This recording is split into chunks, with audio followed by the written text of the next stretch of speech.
माँ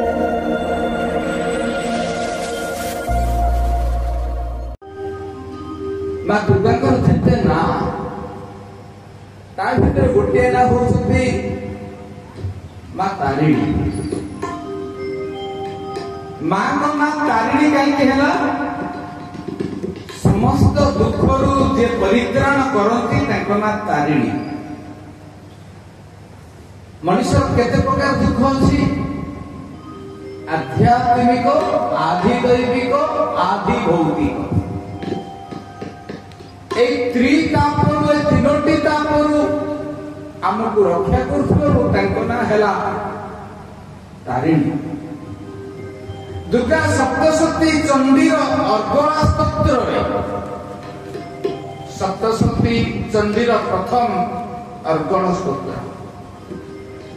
अर्गणा स्तोत्र रे श्लोक नंबर 24 रे मां तारिणी को विश्वास मां को ना तारिणी बोली कोठी लेखा जति प्रथमे को जगह तारिणी शब्दटा आसिला अवश्य हमें जानी छे ओडिसा रो केउंझर जिला रो घटका होउचंती मां तारिणी कर प्रमुख क्षेत्र प्रमुख पीठ सिद्ध पीठ शक्ति पीठ आदि पीठ किंतु मां घटका वासी हवा पूर्व हमें तारिणी कहले साधारणतः घटका बुझाए प्रतिनिधि प्रतिकृति स्वरूप ओडिशा बहु जगह सब जगह मां तारिणी पीठ देखा पर्यटक बोझा दुर्गा सप्तशती चंडीर अर्गणा स्तोत्र मां तारिणी नाम 24 नंबर श्लोक रे आसे कौन आसे मां को ना तारिणी केमती हैला तारिणी दुर्गा संसार सागरस्य कुलोद्भवा रूपं देहि जयं देहि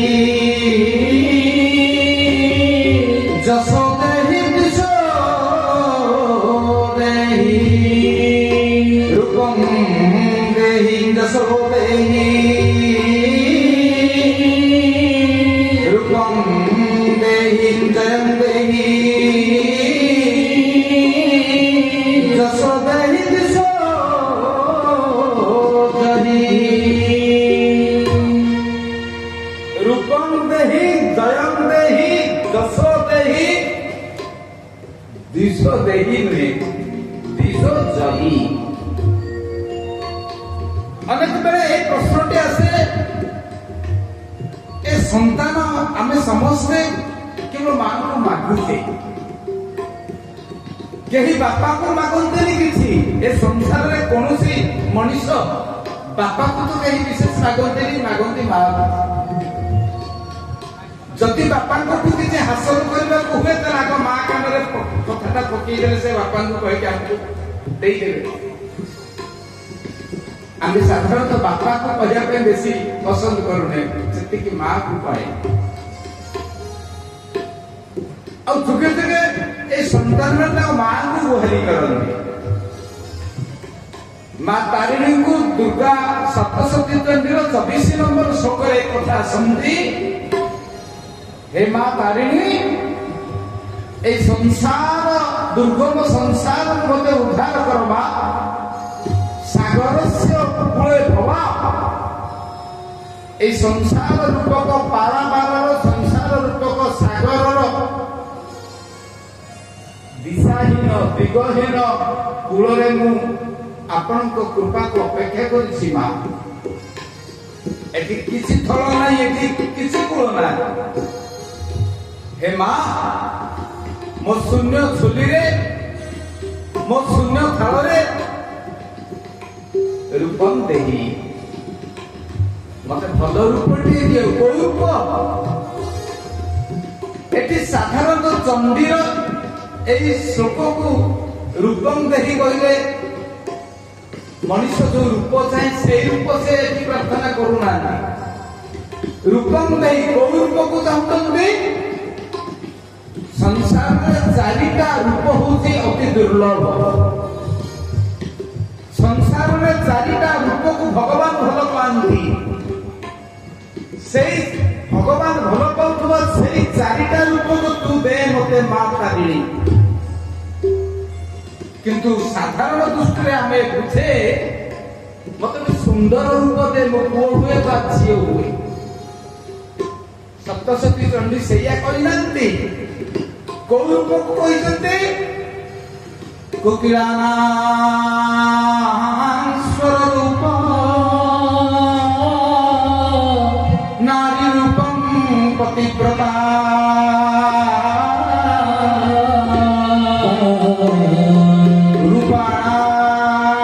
রূপাণাস্তুরূপং বিদ্যা ক্ষমা রূপং মনীষিভি। ସଂସାରରେ ଚାରିଟା ରୂପକୁ ଭଗବାନ ଭଲ ପାଆନ୍ତି। ଏଇ ଦେଖା ସୁନ୍ଦର ଆଉ ଭିତରଟା ମହାକାଳ ଫଳ, ଦେଖିବା ପାଇଁ ଭଲ, ଭିତରଟା ଅତି କଦର୍ଯ୍ୟ। ମା ମତେ ସେ ରୂପ ଦେନି, ମତେ କୋଉ ରୂପ ଦବୁ ନା କୋକିଳାନାସ୍ୱର ରୂପଂ। କୋଇଲିଟା ଦେଖିବା ପାଇଁ କଳା ଅସୁନ୍ଦର, ତାର ରୂପ କିଏ ନା ତାର ସୁମଧୁର ସ୍ୱର। କୋକିଳାନାସ୍ୱର ରୂପଂ, ନାରୀର ରୂପ କୋଉଟା, ମା ମାନଙ୍କର ରୂପ କୋଉଟା? ସାଧାରଣତଃ ମା ମାନଙ୍କର ରୂପ କହିଲେ ଆମ ଦୃଷ୍ଟିଭଙ୍ଗୀଟା ପାର୍ଲର ଆଡକୁ ଚାଲି ଯାଇପାରେ। ବାସ୍ କସ୍ମେଟିକ ଲଗେଇ ସୁନ୍ଦର ହବା ପାଇଁ ଯୋଉ ଦର୍ପଣ ଆଗରେ ପ୍ରୟାସ କରେ ନାଇଁ। ମା ଜାତିର ରୂପ ହଉଛି, ମା ତାରିଣୀ ହଉଛନ୍ତି ସେଇ ମା ବିଶ୍ୱ ଜନନୀ। ମାତୃ ଜାତିର ରୂପ କଣ ନା ନାରୀ ରୂପଂ ପତିବ୍ରତା। ମା ଜାତିର ରୂପ ହେଲା ପତିବ୍ରତା, ପତି ପାଇଁ ସ୍ୱାମୀ ପାଇଁ ଯେ କନିଷ୍ଠ। ଯୋଉ ମାଟି ତା ଜୀବନରେ ନିଜ ସ୍ୱାମୀଙ୍କ ଛଡା ଅନ୍ୟ କୌଣସି ପୁରୁଷକୁ କେବେ ବି କଳ୍ପନା କରିନାହିଁ। ଗୋଟେ ମା ପାଇଁ ତାର ରୂପ ହଉଛି ତାର ପତିବ୍ରତା ଗୁଣ। କୁରୂପାଣାଂ ରୂପ ବିଦ୍ୟା, ଯିଏ ଦେଖିବା ପାଇଁ କୁରୂପ ଅସୁନ୍ଦର। ଅସୁନ୍ଦର ମଣିଷର ରୂପ କୋଉଟା? ଯୋଉଟା ମତେ ମା ସେଇଟା ଦେ। ଅସୁନ୍ଦର ମଣିଷର ରୂପ ହଉଛି ବିଦ୍ୟା। ମତେ ବିଦ୍ୟା ପାରଙ୍ଗମ କର, ମତେ ବିଦ୍ୟାଦାତ୍ରୀ ରୂପରେ ଆଶୀର୍ବାଦ କର। ତୁ ମହାକାଳୀ, ତୁ ମହାଲକ୍ଷ୍ମୀ, ତୁ ମହାସରସ୍ୱତୀ। ଏ ମା ଏ ନବରାତ୍ରକୁ 3 ଭାଗରେ ବିଭକ୍ତ କରାଯାଏ। ପ୍ରଥମ 3 ଦିନ ମହାକାଳୀ ମହାଦୁର୍ଗା, ଦ୍ୱିତୀୟ 3 ଦିନ ମହାଲକ୍ଷ୍ମୀ, ତାପରେ ମହାସରସ୍ୱତୀ।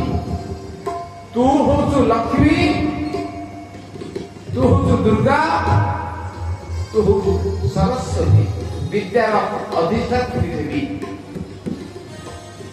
ତେଣୁ ଅସୁନ୍ଦର ମଣିଷର ସୌନ୍ଦର୍ଯ୍ୟ କିଏ? ତାର ବିଦ୍ୟା। ଯୋଉ ମଣିଷଟି ବିଦ୍ୟାବାନ ତାକୁ ସମସ୍ତେ ଭଲ ପାଆନ୍ତି। ଆଉ ପଣ୍ଡିତ ମାନଙ୍କର, ସାଧୁ ମାନଙ୍କର, ଗୁଣୀ ଲୋକ ମାନଙ୍କର ରୂପ କୋଉଟା? କ୍ଷମା। ଅନ୍ୟକୁ କ୍ଷମା ପ୍ରଦାନ କରିବା ହଉଛି ଗୁଣୀ ଲୋକ ମାନଙ୍କର ରୂପ। ମା ତାରିଣୀ ତୁ ମତେ ଏଇ 4ଟା ରୂପ ଦେ। ରୂପଂ ଦେହି, ଦା ଧାତୁର ଲୋଟ ଲୋକା ମଧ୍ୟମ ପୁରୁଷ ଏକବଚନ, ଦେହି ଦତ୍ତଂ ଦତ୍ତ। ଅର୍ଥାତ ତୁ ସେଇ ରୂପ ଦେ, ସେଇ 4ଟା ରୂପ ଯାହାକୁ ମୂଲ୍ୟାୟନ କରାଯାଇପାରେନି। ରୂପଂ ଦେହି, ଯଶୋ ଦେହି। ଯଶ କୋଉଟା ଦବ? ଯଶ ତାକୁ କହନ୍ତି କୀର୍ତ୍ତି ପୁରୁଷଂ ଲୋକେ ସଞ୍ଜୀବୟତି ମାତୃ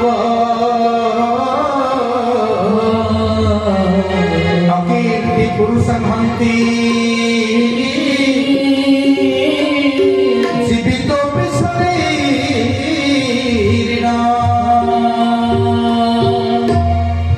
ଅନେକ ଲୋକ ଜି ଥାଇ ଥାଇ मरती ए दुनिया बहुत लोग अच्छा जो मैंने बंची कि लोक पचारती मरला गला अधिक काटी दिखती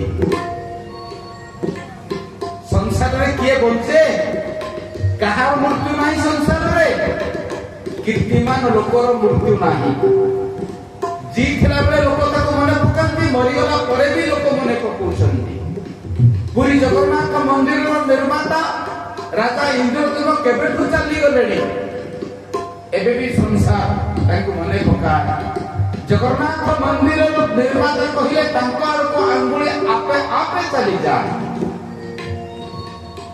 एवं कीर्ति मनुष्य को जुग जुग धरि बंचई कीर्ति ही पुरुषं लोके कीर्ति माने जश संजीवयति मातृवत् माँ जमीन ता पिला को बंचई की रखे कीर्ति को माँ भलिया तुलना करा जाय कीर्ति होती मातृतुल्य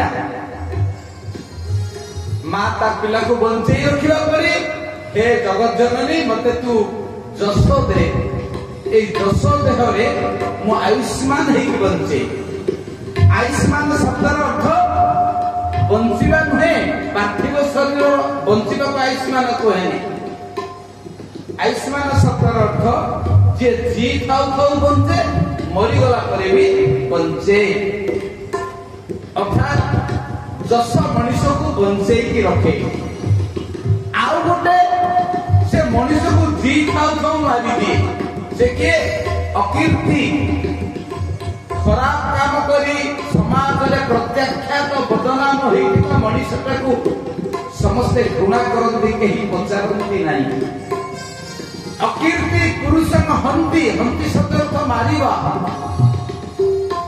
बदनामी बा अपकीर्ति मनुष्य को जी थाउ थाउ मारी दे ए मां मते जस दे सेई जस दे जो जस मते बंचई रखिबो जीवनते आ मरणते मनुष्य मानकर भालो पटल बा स्मृति पटले रूपम देहि जसो देहि दिशो अनेक भूल भटका पढ़ती दिशो देहि सरीगला कथा दिशो देहि दिशो शब्द ईर्षा कहते हिंसा देश करो नहीं हिंसा देश को त्याग करो देश माने ईर्षा करिबा देश माने असहिष्णु गुण अन्य को देखिले सही हुए अन्यर भल को देखिले जे सही पारे ताको कहते द्वेष भाव मां बेले बेले मु गोटे मनुष्य शरीर मो भीतर हिंसा आसुची द्वेष आसुची ताको जही जही शब्द मारिबा अन धातुर लोट लोकार मध्यम पुरुष एक वचन होती जही हंतु हताम ग्रंथु जही हतम हत अनानि अनाब अनाम ये अन धातुर वाक्य को संस्कृत लोक जानी जही शब्द अर्थ मारिबा नहीं कि हन शब्द हन धातुर लोट लोकार मध्यम पुरुष एक वचन हंति हंतु हताम घंतु जही हतम हत हनानि हनाप हनाब तो जही शब्द अर्थ मारी दियो मते मो भीतर थिबा जो हिंसा द्वेष परस्पर कातरता आ अन्य को देखिले अन्यर भल को देखिले मु सही पारेनी मते सेई द्वेष भावटा को तुमे हत्या करिवे मु तीनटा दिन समय दुर्गा सप्तशती चंडी रे तारिणी को प्रार्थना करे कोला बेले एक कथा आसे रूपम देहि जसो देहि ईशो जही मते रूप दियो जस दियो जय दियो किंतु मो भीतर थिबा असहिष्णु भावटा को मारी दी एतिकी दियो ना तो दुर्गा सप्तशती चंडीर अर्गला स्तोत्र 24 नंबर श्लोकरे मां तारिणी को नाम आसे सप्तशती चंडी रे मां तारिणी को नाम आरंभ होवे सेइठो ए तारिणी किए ना तारिणी दुख संसार सागरस्य कुलोद्भवा रूपं देहि जयो देहि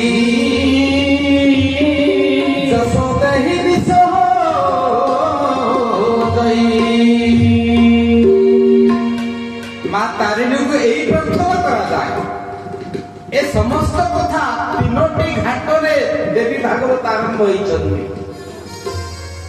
से तीनोटी घाट कौन कौन दिने वैकुंठपुर रे ब्रह्मा जाइछन्ति नारायण को पाखକୁ सत्संग करिबा पाई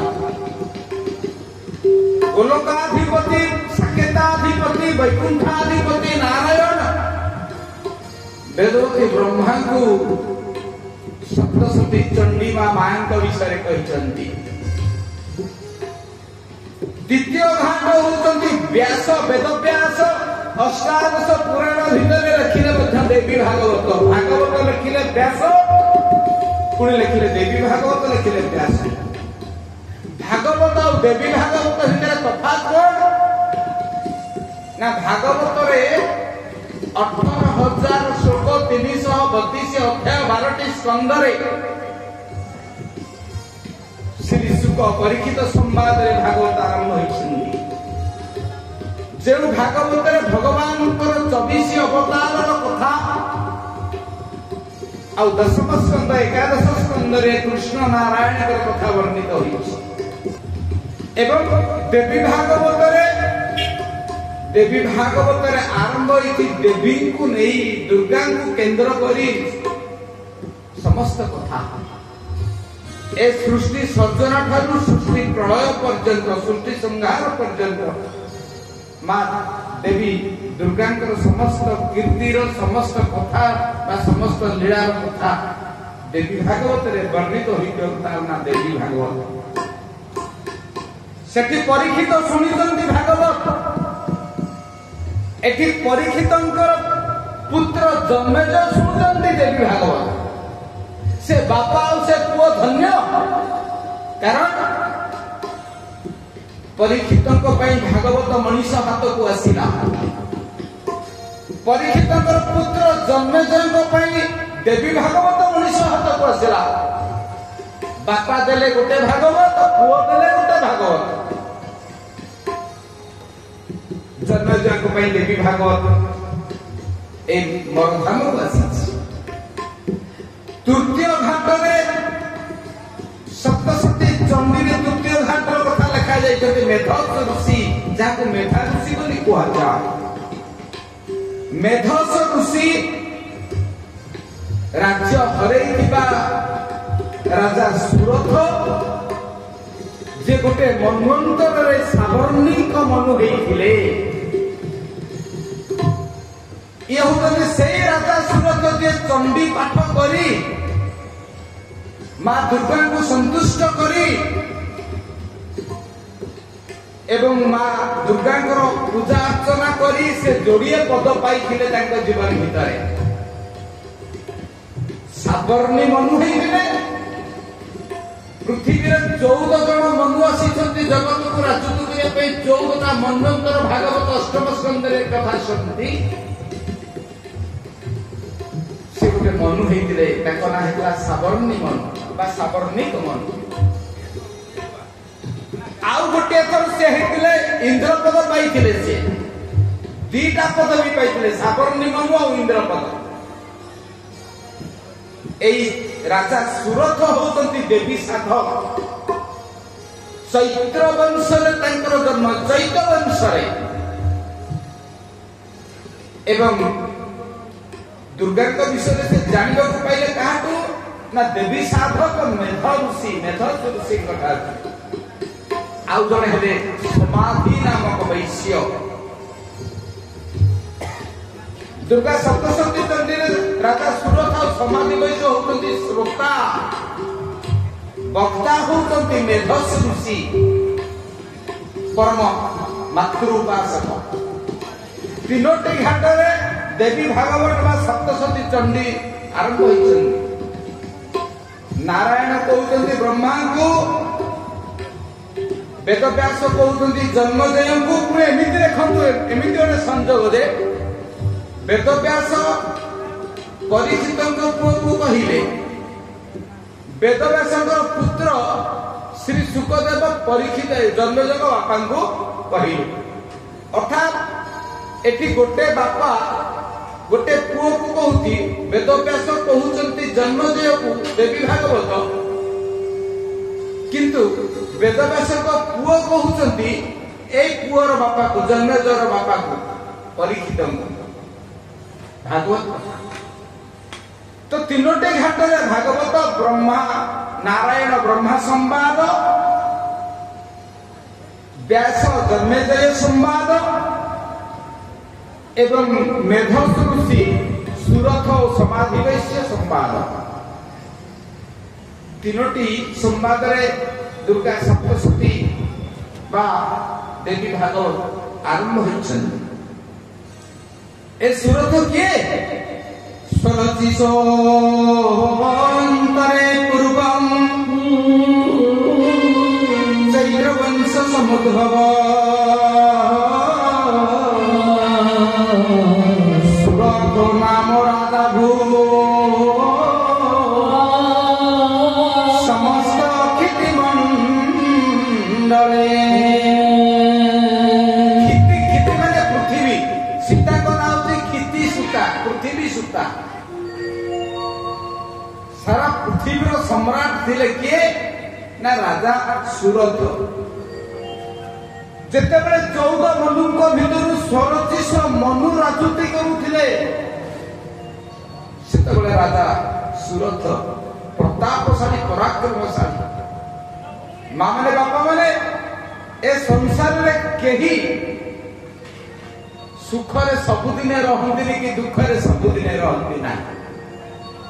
कोनोसी मनुष्य ता जीवन काल भितर खाली सुखरे नाही कि खाली दुखरे नाही। सुख स्यान्तरम दुख दुख स्यान्तरम सुख दुख सुख परिवर्तन्ते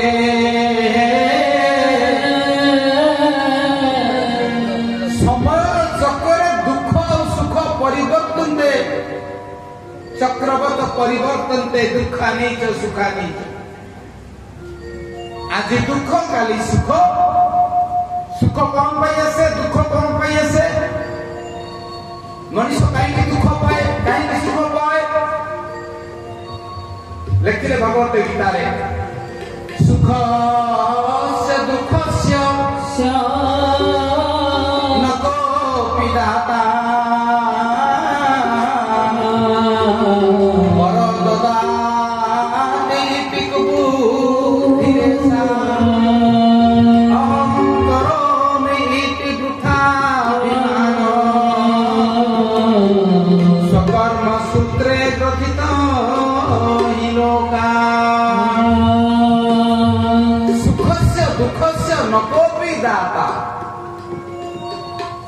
अमकई जो दुख पाइली अमकई जो सुख पाइली ये भूल कथा। से लोक आम दुख सुखर कारण से गोटे माध्यम होती आमको दुख दवा। आम दुख कि सुख पाइबा से माध्यम। आम दुख सुख पाइबा मूल किए अच्छी निजे अपना कोला कर्म मान बेणु